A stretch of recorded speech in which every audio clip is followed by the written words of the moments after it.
Paper खोजने की जल्दबाजी में धवल बहुत ही मौत के करीब पहुंच जाता है और वो गोडाउन में कुछ इस तरह से फंस जाता है जहां से निकलना उसके लिए नामुमकिन हो जाती है। इधर में नताशा की भी शादी हो ही जाती है लगभग, और अब धीरे धीरे प्रॉब्लम्स इस कदर बढ़ जाती है ना कि वो सामने होके भी मदद नहीं कर सकता, जो सच में उसके लिए काफी टफ हो जाती है। खैर बात करें एपिसोड की स्टार्टिंग की, तो ये मार्केट सी होती है। अब चिकू वहाँ पे काजल को देखता है और जब वो देखता है तो समझ में आ जाता है कि यानी घर पे कोई और है जो मेकअप करने के लिए गया है। वो उसको रुका करके पूछता है कि तुम्हारे पति की तबीयत खराब थी और तुम मार्केट में घूम रही हो।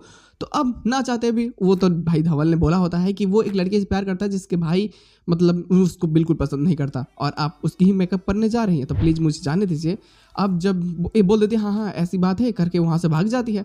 अब चिकू को समझ में आता है कि कुछ ना कुछ गड़बड़ है, जल्दी से घर पहुँचना होगा। इधर में धवल भी अब नताशा से साथ में बोलता है कि ठीक है हम इस रिश्ते को ना आगे बढ़ाने की कोशिश करते हैं। वो बोलता है कि हम फिर से शादी करें, लेकिन तब तक वहाँ पे चली आती है इसकी बहन। अब वहाँ से जैसे ईसा जाते हैं ना तब तक काजल चली आती है और बताती है कि आप जल्दी से यहाँ से भाग जाओ क्योंकि लड़की का भाई खोज रहा है। इधर में बाहर में अब सभी लोग अमरीश ये पूरी फैमिली आ जाती है। अब इनको तो खुशी होती है कि चीकू फाइनली पेपर दे देगा। चीकू आता भी है लेकिन वो पेपर पहले तो लेकर नहीं आता। दूसरी बारी अब जब अमरीश को लगता है कि यार बिल्कुल भी उस लड़के की बात पे भरोसा नहीं किया जा सकता, देखिए अब अम्मा को भी एम्बेरस फील करवाने की कोशिश करने लगता है कि वो कितना बेवकूफ़ इंसान है और कितना धोखेबाज। उस बाद में चीकू लेकर के आता है पेपर, लेकिन वो पेपर असली नहीं होते हैं, बस वो ऐसे दिखाने के लिए होता है कि मैं असली पेपर शादी के बाद ही दूंगा, मैं लुका करके रखा हूँ। हो सकता है कि आधे पेपर अभी दे दे, आधे पेपर शादी के बाद।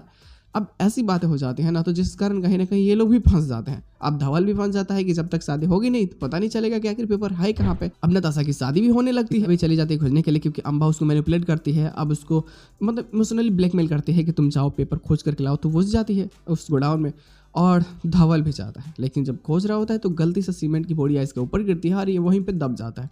हालांकि वो पेपर ईसा को मिल जाता है, वो ला करके दे देती है, यानी कि इसको जब देती है अम्बा को तो बहुत खुश होती है। फाइनली सभी लोग बहुत खुश होते हैं कि चलो दोनों ही मुसीबत खत्म हुई। पहले तो पेपर हमारे पास आ गया और दूसरी नताशा भी यहाँ से चली गई। नताशा की भी शादी होने लगती है। अब जब तक वहाँ पे आता है धवल तो उसको ये नहीं पता होता ना कि पेपर मिल चुका है। उसको लगता है कि पेपर नहीं मिला है तो वो चुपचाप शादी में बैठ करके देखने लगता है। लेकिन नताशा की तो प्लानिंग होती है कि अगर पहला प्लान फेल हुआ तो दूसरा कोई प्लान होगा, तो वहाँ पे कुछ ऐसी चीज़ें वो मतलब करती है जिससे कि शादी रुक जाती है। हो सकता है कि वो बेहोश होने का खुद नाटक करे या फिर शशांक को बोल करके उसको बेहोश होने के लिए बोल दे। तो ये सारी चीज़ें जो होंगी जो एपिसोड को डाइवर्ट करेंगे, जो काफ़ी मज़ेदार होगा।